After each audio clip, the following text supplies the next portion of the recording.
Hello ভাই বোনের, আজকে রবিবার, তো রবিবারে সুখে নিয়ে দুপুরে খাওয়া দাওয়ার ভিডিওটি দেখে নাও। আজকে হয়েছে এটা ছানার ডালনা, মাছের ঝাল, রুই মাছের ঝাল আর টক দই, এটা তো থাকবেই।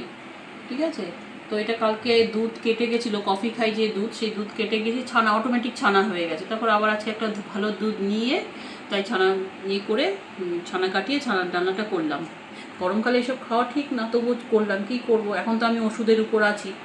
তা যাই হোক, ওই জন্য বাবাকে বলছি এখন ওষুধের উপর আছি, এখন খেয়ে নিই, আর ওষুধ যখন থাকবেন তখন আলাদা ব্যাপার। আর হ্যাঁ, এই দেখছি নেতা মন্ত্রীরা, ভাই বোনেরা যার ছত্রছায়ায় সব বড় হলো রাজনীতিতে, মমতা ব্যানার্জি তাদেরকেই ছেড়ে দিল অনেকটা সন্তানের মতন। মানে সন্তানও যেমন বাবা মাকে ছেড়ে যায় যখন আরও কিছু ভালো আশাতে, যে না বাবা মা একাই থাকুক, এইরকম ব্যাপার থাকে না, সেরকম। তারপরে কি হলো, আর খারাপ লাগছে ব্যাপারগুলো যে এরা এরকম ভাবে, এরা আবার এনডিএতে যাচ্ছে, এনডিএতে এরা বুঝতে পারছে না যে এরা কতটা বিট্রে, মানে কতটা মানুষের সাথে প্রতারিত করে। আমাদের সাথে তো করেইছে, ইভেন যার ছত্রছায়া এরা বড় হলো, রাজনীতিতে নাম করলো, ইয়ে করলো, তাকেই আবার লাথি মারছে। তাহলে এরা কি এদেরকে এনডিএ কি করে নেয় আমি জানি না।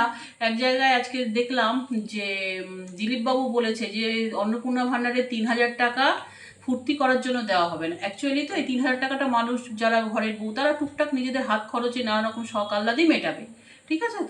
তো আমিও সেই হিসাবে অ্যাপ্লাই করেছি যে আমার এতগুলো পশু আছে, তাদেরকে একটু খেতে টেতে ভালো করে আরেকটু ভালো করে দিতে পারা, প্লাস আমি পুজোর সময় একটু গরিবদের দিই, জানো, সেইগুলো যেন আরেকটু ভালো করতে পারি।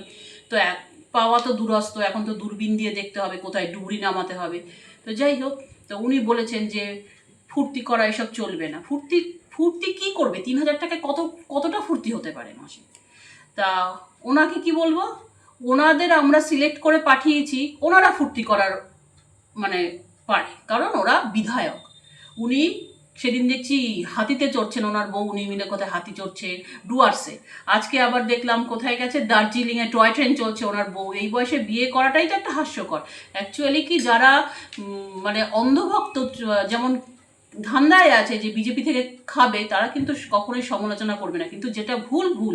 আজকে আমরা বিধায়ক করে পাঠিয়েছি, তোমরা ওইসব করতে পারো, ফুর্তি করতে পারো, এই বুড়ো বয়সেও বউ নিয়ে ঘুরে বেড়াচ্ছে, ফুর্তি করতে, তোমাদের অধিকার আছে, আমাদের নেই কি না? আমরা সাধারণ মানুষ, নিচু স্তরের মানুষ, তো আমরা নিচু স্তরেই থাকবো, ঠিক আছে। 3,000 টাকা নাকি অনেক, কত ফুর্তি করা যায়, এই কথাগুলো বলা তো ঠিক না। এই কথা তাহলে বলেছিলিস কেন প্রথমে তোরা যে সবাই পাবে? এই ধোকাটা তো আবার না দিলে কি মানে না দিলে কি হতো না? তাহলে ওই কথাটা বলার দরকার ছিল না। যাই হোক ভাই বোনেরা, ওদের ফুর্তি করার অধিকার আছে, আমাদের নেই। আজকের মতন ভিডিওটা এইটুকু। আর আমি কি ফুর্তি করবো, সারাদিন তো অসুখেই ভুগছি। পাশে থাকবে, সাবধানে থাকবে। জয় শ্রীরাম।